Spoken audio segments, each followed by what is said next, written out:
Already కోర్టులోనే ఆ case వాదనలు జరుగుతుంది, వాయిదాలు వేసిండ్రు. అన్ని రాష్ట్రాల చీఫ్ సెక్రటరీలకు, రాష్ట్ర ప్రభుత్వాలకి సుప్రీంకోర్టు వాళ్ళ యొక్క స్పందనను చెప్పమని ఆదేశాలు ఇచ్చింది. ఖచ్చితంగా ఈ అంశంలో కేంద్ర పార్టీని సంప్రదించి రాష్ట్ర ప్రభుత్వం యొక్క విధానాన్ని కోర్టుకే తెలియజేయడం జరుగుతుంది. ఏమండి 42% ఎట్లా చేయాలి? అది ఒకవేళ పార్టీ పరంగా చేయగలిగాం, అఫీషియల్గా చేయడానికి లేకనే చట్టం కదా. ఒకవేళ రాష్ట్ర ప్రభుత్వం పంపించిన బిల్లులను గవర్నర్ గారు ఆమోదించుంటే ఈ సమస్యనే లేదు. ఆ బిల్లులను ఆమోదించకుండా గవర్నర్ గారు రాష్ట్రపతికి పంపించారు. అందుకోసం ఢిల్లీ రావాల్సి వచ్చింది. ఇప్పుడు పార్టీ పరంగా ఏ నిర్ణయం తీసుకోవాలి, ప్రభుత్వ పరంగా ఏ నిర్ణయం తీసుకోవాలో పిఏసీలో చర్చిస్తాం. మీరు చెబుతున్నది కూడా మా పరిగణలో ఉన్నది. మేము చిత్తశుద్ధితోనే దీన్ని అమలు చేయాలనుకుంటున్నాము. దానికి అవసరమైన కార్యాచరణ అందరినీ సంప్రదించి, ఎందుకంటే అందరి ముఖ్యమైన నాయకులు, సీనియర్ నాయకులు వి హనుమంతరావు గారు, కేశవరావు గారు, జానారెడ్డి గారు, ఈ విధంగా చాలామంది సీనియర్ లీడర్స్ అందరు కూడా ఉన్నారు. వెనక్కి వెళ్ళిన తర్వాత పిఎస్సి సమావేశాన్ని ఏర్పాటు చేసి అక్కడ కార్యాచరణ, భవిష్యత్ కార్యాచరణను ఏ విధంగా అమలు చేయాలి 42%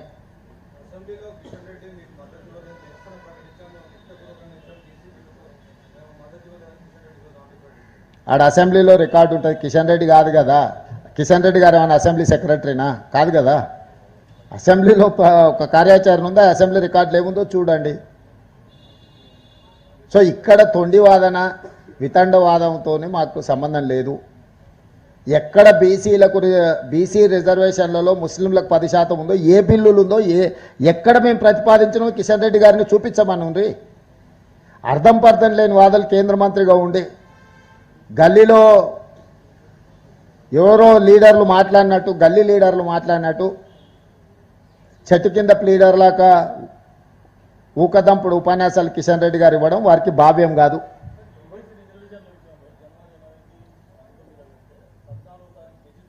అవును,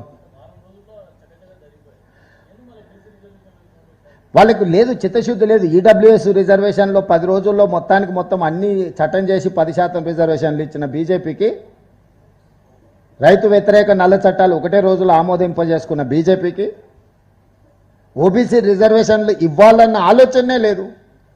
పోనీ మీకేమైనా ఆలోచన ఉంటే చట్టం చేయండి, పార్లమెంట్లో మీరే చేయండి. 42% ముస్లింలకు మైనస్ చేసి ఓబీసీలకు రిజర్వేషన్లు ఇస్తామని మోడీ గారికి చెప్పి మీరే బిల్లు పెట్టండి, పార్లమెంట్ జరుగుతుంది కదా.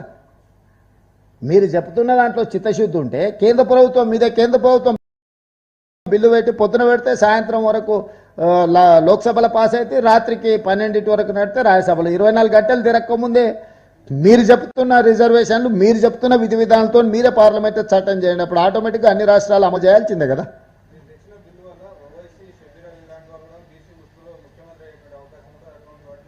అంటే మైనారిటీలు ఈ దేశంలో ముఖ్యమంత్రులు కాకూడదా? జనరల్ సీట్ ఉన్న మైనారిటీలు ముఖ్యమంత్రులు కావచ్చు. చాలామందిని కాంగ్రెస్ పార్టీ మైనారిటీలను ముఖ్యమంత్రిని చేసింది, రాష్ట్రపతులను చేసింది. ఏం బాధని మాట్లాడుతుండేనా? అర్థం ఉందా ఏమన్నా? అంటే ఈ దేశంలో మైనారిటీలకు తావు లేదా? ఉండనియరా? భారత రాజ్యాంగం ఏం చెప్తుంది? ఈ మాత్రం కూడా కేంద్ర మంత్రికి అవగాహన లేదా?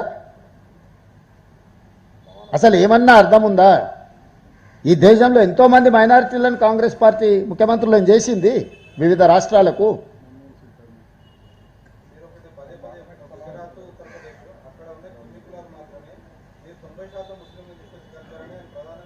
ఇప్పుడు వాళ్ళ బాధ ఎక్కువ కులాలు ఉన్నాయనా, ముస్లింలు ఉన్నారనా ఇందులో? అది ఏందో చెప్పమాను, మీరే నియంత్రించండి. వాళ్ళందరినీ కూడా తొలగించుకుంటే కేంద్రంలో చట్టం చేయండి. మీ చేతిలో ప్రభుత్వం ఉంది, మీరు చట్టాలు చేయొచ్చు, మీరు శాసనాలు చేయొచ్చు, మీరు ఏమేం చేస్తారో చేయండి. మీరు బహానాలు ఎత్తుకండి.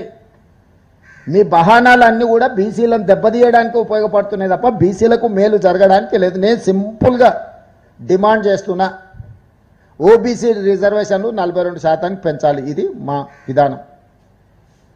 మీ విధానం ఏందో చెప్పండి, దాని ప్రకారం పార్లమెంట్లో చట్టం చేయండి. మేము మా విధానం ప్రకారం బ్లాంకెట్గా ఎన్ బ్లాక్ రిజర్వేషన్లు ఇచ్చినాం. ఎస్సీలకైనా, ఎస్టీలకైనా, ఓబీసీలకైనా ఎన్ బ్లాక్ రిజర్వేషన్ ఇచ్చినాం. మీరు అట్లా కాకుండా ఏం చేస్తారో మీరు చెప్పండి. మీరు మీ విధానం ఏందో చెప్పండి, చట్టం చేయండి, పార్లమెంట్లో చర్చ చేయండి.